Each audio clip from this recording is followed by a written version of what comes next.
भगवान किसको अधिक शीघ्र, अति शीघ्र किसको मिलते हैं? प्रभु लगता है जो उच्च कुल में जन्म ले, 3 समय की संध्या वंदन इत्यादि करे, भगवान उसी को जल्दी मिलते होंगे? नहीं। परीक्षित ने ये बात कही, सुखदेव जी कहते नहीं। परीक्षित,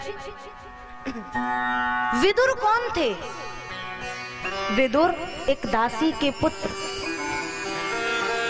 और ऐसे भक्त थे विदुर जिन्होंने, जिनके लिए भगवान 56 प्रकार के व्यंजन सब त्याग करके और उनकी पर्णकुटी में गए थे। परंतु कब गए थे? बड़ी सुंदर चर्चा सुनाते हैं सुखदेव जी। हमें भजन कैसे करना चाहिए? परमात्मा के उस विराट स्वरूप का दर्शन, जिस विराट से परमात्मा उसी स्वरूप से समस्त सृष्टि करते हैं, कैसे करते हैं? परीक्षित जी ने पूछा तो सृष्टि विषयक प्रश्न ऐसे ही कुछ विदुर जी ने मैत्रेय जी से किए थे। तो हमारे परीक्षित जी प्रश्न करते हैं, पुत्र क्षत्रुर भगवता मैत्रेयाणास संगमः। कहां पर संगम हुआ मैत्रेय जी से विदुर जी का? कदा वा सह संवाद, उनके बीच जो संवाद हुआ आप कहिए। मेरे हृदय में बड़ी इच्छा है उसे सुनने की, उसे जानने की। कदा वा सह संवाद। सुखदेव जी ने कहा, परीक्षित ये विदुर जी कोई और अलग से नहीं है, पीछे से आपके ही, आप उन्हीं के पीछे से आ रहे हैं। परंतु विदुर कुछ ऐसे भक्त थे जिनको दुर्योधन ने राजमहलों से निकाल दिया था। कब निकाला था? जब युद्ध हो रहा था, और ऐसे समय में धृतराष्ट्र के पास में विदुर जब जाते हैं और धृतराष्ट्र को नीति की और धर्म की शिक्षा देते हैं, अचानक से दुर्योधन वहां आ गया और सुनते ही विदुर जी को महलों से बाहर निकाल दिया। साधारण सी दासी का पुत्र, और आकर के जो मेरे बैरी हैं, मेरे शत्रु हैं, उनकी बड़ाई करके और मेरे ही पिता को मेरे ही खिलाफ भड़का रहा है। इन महलों में अब विदुर के लिए कोई स्थान नहीं है। विदुर को महलों से निकाल दिए। बहुत ध्यान से सुनिएगा। विदुर और विदुर जी की पत्नी नाम है सुलभा। परीक्षित दोनों चले 12 वर्षों तक इन्होंने तीर्थ यात्रा की है, और जो तीर्थ यात्रा की है उस तीर्थ यात्रा में सच में तीर्थ यात्रा की। विदुर जी महाराज इतने ऐसे भक्त हैं जिन्होंने जो तीर्थ किया तो तीर्थ में पिकनिक नहीं किया, केवल साग खाकर के प्यारे 12 वर्ष बिता दिए। तुम विदुर बनोगे, तुम विदुरानी बनोगे तो कृष्ण तुम्हारे यहाँ अवश्य आएंगे। एक ना एक दिन आना ही पड़ेगा। भगवान को बाध्य मत करो कि तुम मेरे लिए ऐसा करो। कई बार हम सभी से भूल होती है कि हम प्रभु तुमको बाध्य करते हैं, लेकिन आप हमारे लिए जो करेंगे वो अच्छा करेंगे, हम आपको बाध्य नहीं कर सकते। विदुर ने कभी भी भगवान श्री कृष्ण को बाध्य नहीं किया कि गोविंद मेरी पर्णकुटी में आ जाओ। लेकिन जिस समय 12 वर्ष बीते और भगवान दुर्योधन को संधि करने के लिए, महाभारत का युद्ध रोकने के लिए, समझाने के लिए जा रहे थे, परीक्षित रथारूढ़ होकर के भगवान जा रहे, अनेकानेक भक्तों की भीड़ है, और उस भीड़ में हमारे विदुर दूर खड़े थे।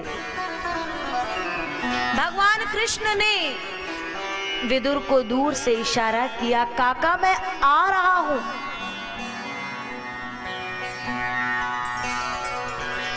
हम मनुष्यों में वो सामर्थ्य नहीं है, हम एक दूसरे के इशारों को तो समझ नहीं पाते। गोविंद तुम्हारा इशारा क्या समझेंगे? हम बहुत साधारण हैं, तुम्हारे ब्रह्मांड अनेक हैं, अनेक ब्रह्मांडों में ये ब्रह्मांड, इन ब्रह्मांडों में अनेकानेक मनुष्य, और उन मनुष्यों में आपके अनेकानेक भक्त, और उनमें कहीं ना कहीं किसी कण मात्र के बराबर हम होंगे। हम आपका इशारा नहीं समझ पाएंगे गोविंद, लेकिन आप तो सब जानते हो ना। विदुर जी ने कुछ ऐसी ही बात गोविंद से कही है, हे गोविंद, अगर मेरी बात आप तक पहुंच रही हो तो एक बार अपनी चरण रज से मेरी पर्णकुटी को पवित्र कर देना। भगवान गए, संधि का प्रस्ताव रखे। दुर्योधन ने बात नहीं मानी। धृतराष्ट्र कहते, अरे कृष्ण, ये बालक हैं, इनकी बात छोड़ो, और मैंने आपके लिए 56 प्रकार के व्यंजन तैयार किए, चलिए चलिए।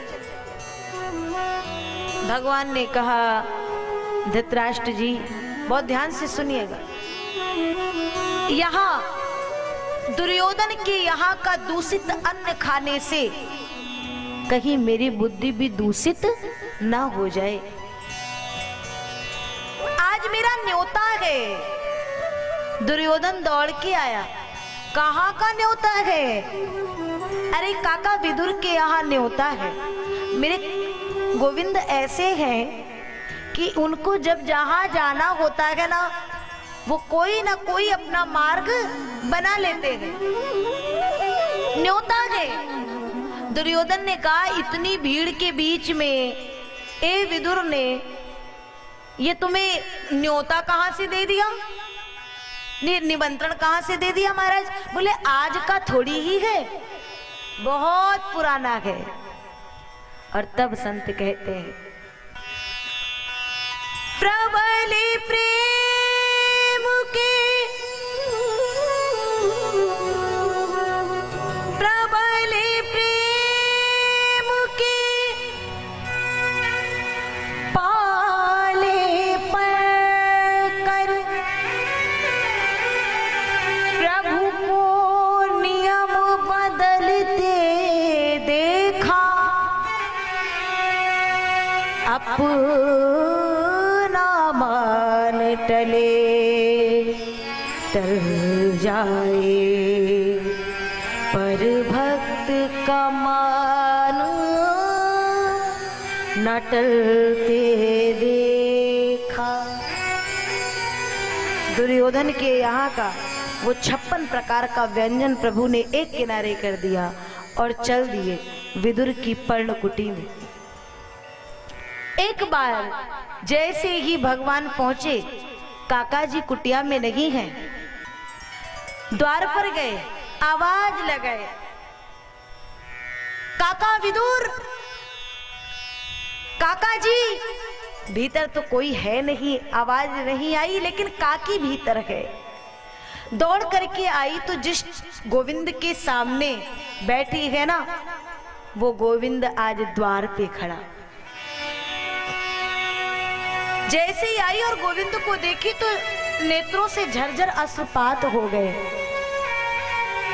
वो गोविंद, वो मूर्त साक्षात सामने विराजमान है, बावली हो गई, पागल हो गई।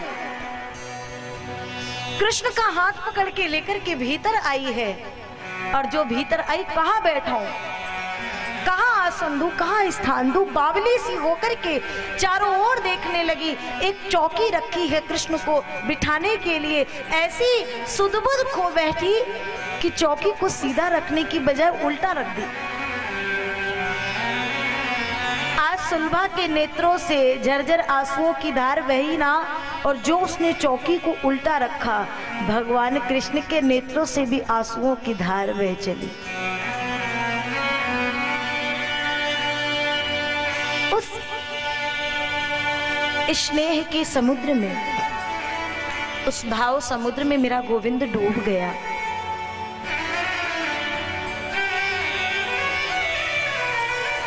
बस एक बार ये प्रेम जब अपनी पराकाष्ठा पर पहुंच जाएगा तो ऐसे ही कभी गोविंद हमारे आपकी पर्णकुटी में भी आ जाएगा।